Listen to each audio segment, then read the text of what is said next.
Hilliard. I got so much motherfucking design on right now. Break it down, bring it back, make it clap. I got 3 old thoughts, new guap, wear that thing. Bitches on my line, and you know they come strapped. Hold up, what it not, 45, scope it cash like whoa. How you fucking with these hoes up? Assalamualaikum warahmatullahi wabarakatuh. Alhamdulillahirrabbilalamin. Wassalatu wassalamu ala asrafil anbiya'i wal mursalin wa ala alihi wa sahbihi ajma'in. Amma ba'du. Pertama-tama marilah kita panjatkan puja dan puji syukur kita kehadirat Allah Subhanahu wa taala yang mana telah memberikan kita nikmat iman, nikmat kesehatan dan nikmat kesempatan. Salawat bertandaikan salam ke ruh junjungan Nabi besar Muhammad sallallahu alaihi wasallam bilafzi Allahumma shalli ala sayyidina Muhammad wa ala ali sayyidina Muhammad. Baiklah, langsung saja saya di sini ingin menyampaikan sebuah materi yang berjudul tentang harta dan permasalahannya. Sebelumnya saya akan memperkenalkan diri saya terlebih dahulu. Nama saya Erika Febriana Huta Suhud, NIM 2130400006, jurusan Manajemen Dakwah Universitas Islam Negeri Syekh Ali Hasan Ahmad Ad-Dari, Padang Sidimpuan. Langsung saja, di sini saya akan menjelaskan harta dan permasalahannya. Yang pertama, kita harus mengetahui pengertian harta. Harta dalam bahasa Arab berasal dari kata malah yang memiliki arti condong, cenderung, dan mirip, di mana diartikan sebagai segala sesuatu yang dapat dimiliki serta diambil manfaatnya sesuai dengan ketentuan syara. Dalam bahasa Arab, al-mala itu sebagai istilah dikatakan sebagai harta atau uang. Adapun di sini ayat yang menjelaskan tentang harta. Yang pertama, ayat yang menjelaskan tentang harta sebagai perhiasan dunia terdapat dalam surah Al-Kahfi ayat 46 yang berbunyi, A'udzubillahi minasyaitonirrajim. Bismillahirrahmanirrahim. Al-malu wal banuna zinatul hayatid dunya, yang artinya hartamu dan anak-anakmu adalah perhiasan dunia. Ayat yang menjelaskan tentang harta itu sebagai cobaan dunia terdapat dalam surah At-Taghabun ayat 15 yang berbunyi, A'udzubillahi minasyaitonirrajim. Bismillahirrahmanirrahim. Innama amwalukum wa auladukum fitnatullah wallahu indahu ajran azim, yang artinya sesungguhnya harta dan anak-anakmu adalah cobaan bagimu, dan pada Allah lah pahala yang besar. Nah, setelah kita mengerti apa itu harta, apa itu pengertian harta, ada beberapa syarat tentang harta. Yang pertama itu dapat dimiliki, yang kedua dapat diambil manfaatnya, dan memanfaatkannya itu sesuai dengan hukum syara. Sedangkan menurut ulama Hanafiyah ada 2 syarat-syarat harta. Yang pertama ainiyah. Apa sih ainiyah itu? Ainiyah itu adalah harta atau materinya ini terlihat tampak oleh mata, seperti jilbab yang sedang saya pakai. Dia kelihatan wujudnya. Yang kedua, dia urf atau kebiasaan. Apa yang dianggap biasa sebagai harta, itulah yang dikatakan sebagai syarat-syarat harta. Seperti contohnya, jika sebiji beras itu tidak dikatakan harta dalam kebiasaan karena dia tidak memiliki nilai. Sedangkan jika beras dalam jumlah banyak dikatakan sebagai harta karena itu dapat dimanfaatkan menurut hukum atau syarat. Nah, setelah mengetahui syarat-syarat tersebut, ada beberapa pembagian harta. Kalau nggak salah ada 8 atau 7. Yang pertama itu harta mutakawim dan ghair mutakawim. Harta mutakawim itu apa sih? Harta mutakawim itu adalah harta yang dapat dimanfaatkan. menurut hukum atau syara. Atau harta mutaqawim ini adalah harta yang dapat dimanfaatkan baik dari jenisnya, cara memanfaatkannya dan cara memperolehnya. Contohnya seperti apa sih? Contohnya seperti makanan, minuman yang kita itu cara memperolehnya baik jenisnya itu ditentukan atau diperbolehkan oleh hukum syara. Yang kedua ada harta ghair mutakawim. Harta ghair mutakawim ini adalah harta kebalikan dari harta mutakawim. Harta ghair mutakawim ini adalah harta yang tidak dapat dimanfaatkan, baik dari jenisnya, cara memperolehnya, atau hal lainnya. Contohnya seperti hamar atau minuman keras. Itu jenisnya itu tidak diperbolehkan dalam hukum syara. Atau seperti babi juga. Babi itu kan jenisnya diharamkan. Jadi tidak dikatakan harta dia tidak dimasukkan ke dalam harta. Atau harta hasil riba itu juga dikatakan sebagai harta ghair mutakawim karena cara memperolehnya itu tidak dibenarkan oleh hukum syara. Yang kedua ada harta misli dan harta kimi. Harta misli ini adalah harta yang jenisnya mudah didapatkan di pasaran. Harta misli ini terbagi menjadi 4 harta yang dapat ditakar. Contohnya harta yang dapat ditakar contohnya beras, gandum. Yang kedua itu ada harta yang dapat ditimbang, contohnya besi atau lain-lainnya. Dan ketiga itu ada harta yang dapat ditakar. Dan yang keempat itu ada harta yang dapat diukur, contohnya kain atau papan. Yang ketiga itu adalah harta istihlak dan harta istimal. Harta istihlak ini adalah harta yang cara penggunaannya itu hanya dapat sekali pakai.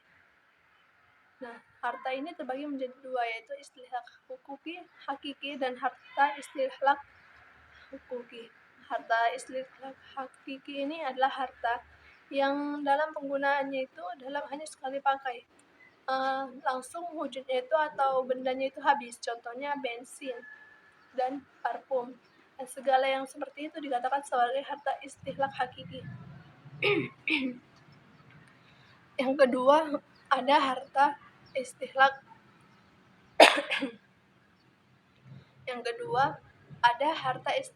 hukuki. Nah, harta istihlak hukuki ini adalah harta yang ketika kita gunakan atau kita manfaatkan nilainya habis, namun bendanya masih tetap utuh. Contohnya seperti uang, cash. Nah, itu kan kita pakai, nilainya itu sudah tidak ada, cuman wujudnya itu masih ada. Nah, yang kedua ada harta istimal. Harta istimal ini adalah harta yang apabila kita manfaatkan atau harta yang kita gunakan bendanya itu masih utuh. Contohnya seperti tadi tuh, uang cash, uang. Memang sudah tidak ada pada kita, cuma pada orang lain nilainya itu masih ada, bendanya masih ada, nilainya untuk kita udah habis. Nah, yang keempat itu ada harta mankul dan harta ghair mankul. Harta mankul ini adalah harta yang dapat dipindahkan dari satu tempat ke tempat lain. Dia bergerak, tidak diam hanya dalam satu tempat. Contohnya seperti kereta, emas, uang. Jadi itu tidak hanya satu tempat itu saja. Bisa pindah-pindah ke tempat lain atau berpindah tangan juga bisa. Yang kedua itu ada harta ghair mankul. Harta ghair mankul ini adalah harta yang tidak dapat berpindah dari satu tempat ke tempat lainnya. Atau dia hanya bersifat tetap, hanya dalam satu tempat itu saja, tidak bisa dipindahkan. Contoh harta ghair mankul ini adalah rumah, sawah, kebun, dan segala yang tidak dapat dipindahkan. Atau gedung-gedung kan tidak mungkin kita pindahkan dari tempat ini ke tempat ini. Nah, yang kelima itu adalah harta ain dan dain.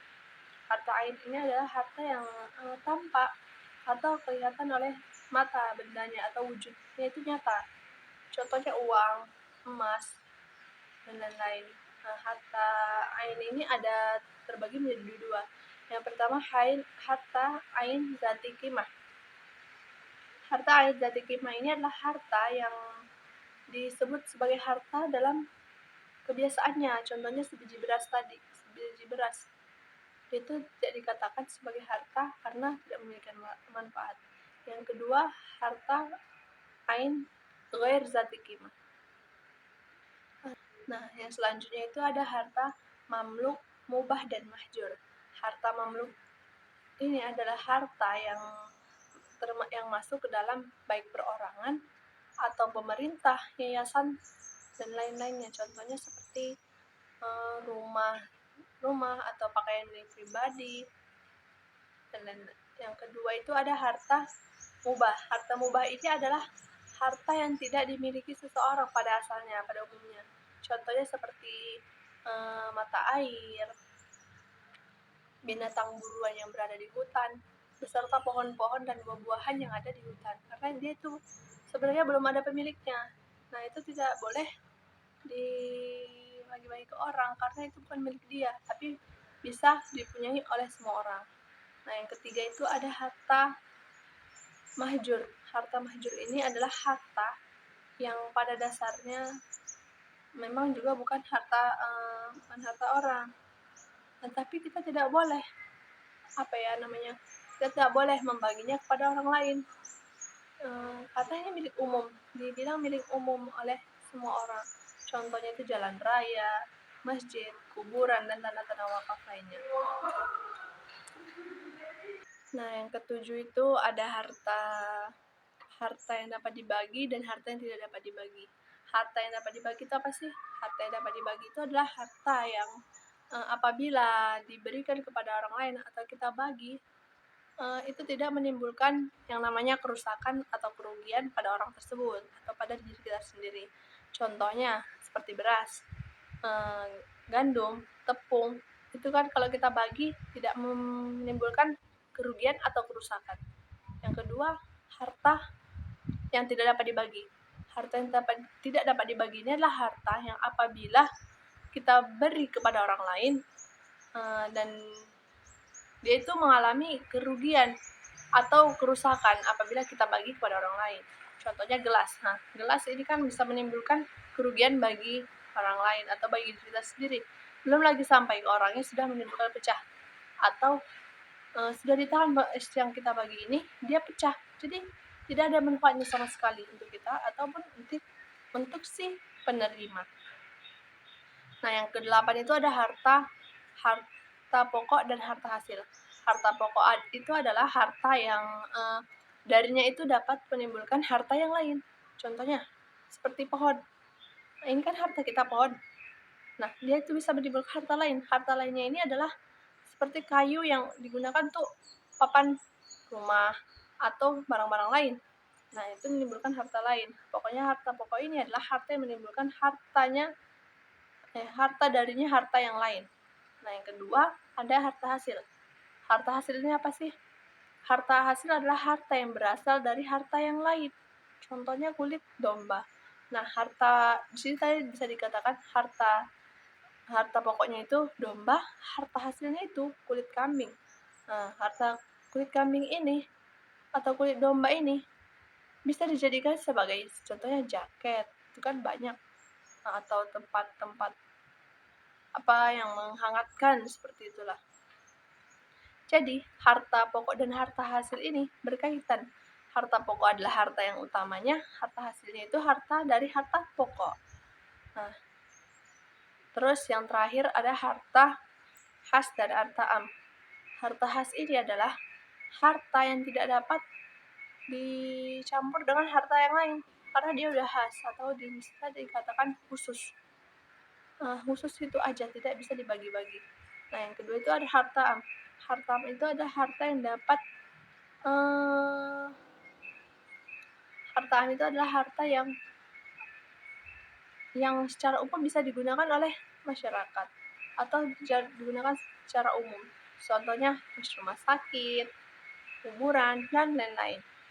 Jadi di sini bukan hanya ada satu harta atau dua harta. Di sini karena kita sedang mempelajari tentang harta itu berbagi dalam beberapa kelompok. seperti yang saya sebutkan tadi, seperti harta mutakawim, ghair mutakawim, harta misli atau harta kimi, harta yang dapat dibagi, harta yang tidak dapat dibagi, harta pokok atau harta hasil, dan masih banyak lagi. Nah, jadi harta itu bukan satu saja. Adapun kedudukan harta yaitu sebagai penopang atau alat untuk mempertahankan hidup di dunia ini. Namanya harta pasti sangat diperlukan untuk melangsungkan hidup kita. Atau bisa juga harta ini sebagai alat untuk ibadah. Ketika kita berangkat umrah, pasti ya gratis-gratis aja.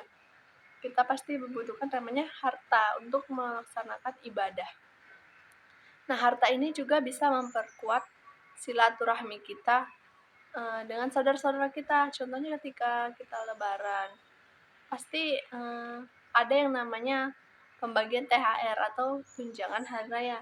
Nah, di situ dengan kita memberikan keponakan, sepupu kita atau adik-adik kita THR, pasti akan memperkuat silaturahmi kita dengannya.